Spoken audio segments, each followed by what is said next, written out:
The boy had never spoken a word in his life. Not once. And on the night it finally happened, the entire room froze, because the last person anyone expected to unlock his voice was the janitor everyone ignored. Before we begin, if stories like this touch your heart, don't forget to like the video and subscribe to the channel. Your support helps bring more powerful, emotional stories like this to life, and trust me, you'll want to stay until the very end of this one. Everyone at the towering glass headquarters of Armitage Global knew about the CEO's son. Not officially, of course. But whispers travel fast through marble hallways and silent elevators. They said the boy was deaf. They said he had never spoken. They said millions had been spent on doctors, therapists, and specialists from all over the world, none of whom could change the fact that the CEO's only child lived in a quiet world no one else could enter. Evelyn Armitage was known as a woman made of steel. Ruthless in business. Precise with time. A leader who demanded excellence and tolerated nothing less.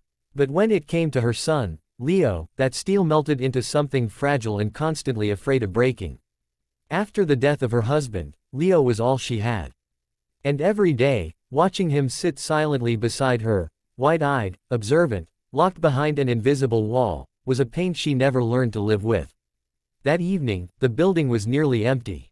Rain streaked down the windows like tears the city refused to cry. Evelyn sat in her office long past midnight, papers untouched, her mind somewhere else entirely. Leo sat on the couch nearby, drawing quietly in his notebook, as he always did. He drew hands often, hands reaching, hands holding, hands signing words no one around him understood. That's when the janitor entered. His name was Samuel Reed, though almost no one knew it. To most, he was just the man in gray coveralls who pushed a mop and kept his eyes down. He worked nights, spoke little, and blended into the background so well that people often startled when they realized he was in the room. Security barely glanced at him anymore. Samuel paused when he saw the boy.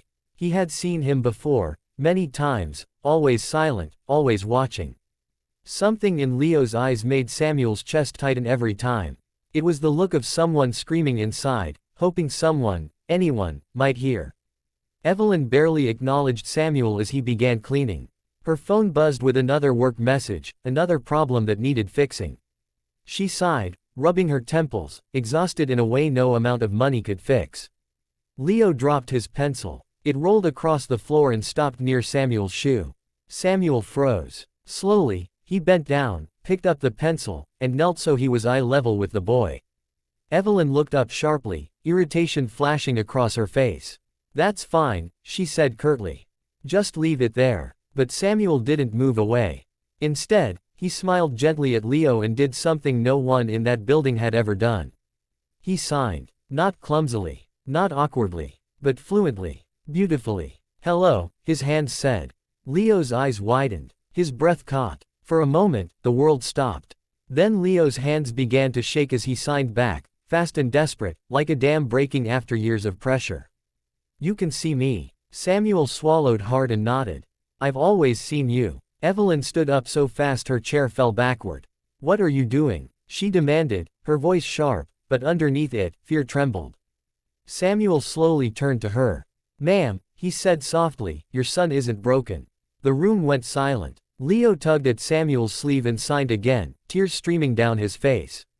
"Why didn't anyone understand me before?" Samuel's eyes burned. Because they were listening with their ears. He signed. Not their hearts. Evelyn felt something inside her crack. How do you know sign language?" she whispered. Samuel hesitated. Then he told the truth. Years ago, his younger sister had been born deaf. Their parents worked constantly, so Samuel became her voice, her ears, her bridge to the world. He learned sign language not from books, but from love. When she died in a car accident, he stopped signing. It hurt too much. Until now. Leo suddenly stood up. Slowly, carefully, he placed his small hands on Samuel's throat. Evelyn gasped, about to intervene, but Samuel gently shook his head. Leo pressed lightly, feeling the vibrations as Samuel hummed softly, then shaped his mouth exaggeratedly. "Try," Samuel encouraged, placing Leo's hand on his own chest. "Feel it." The boy's lips trembled. Air passed through them, no sound at first. Just breath. Then, barely audible, broken, but real. Mom. The word shattered the room. Evelyn collapsed to her knees, sobbing openly, years of pain pouring out in one moment. She wrapped Leo in her arms as he cried too, not from sadness, but from release. Doctors would later explain that Leo's vocal cords were fine. His silence had been psychological, reinforced by years of being treated like he was incapable of communication instead of simply different. One person, one moment, one act of understanding changed everything. The next morning, Samuel arrived at work to find security waiting, not to escort him out, but to escort him up. Evelyn offered him a new position, head of accessibility and inclusion, with full authority to redesign how the company, and its schools and foundations, served children like Leo.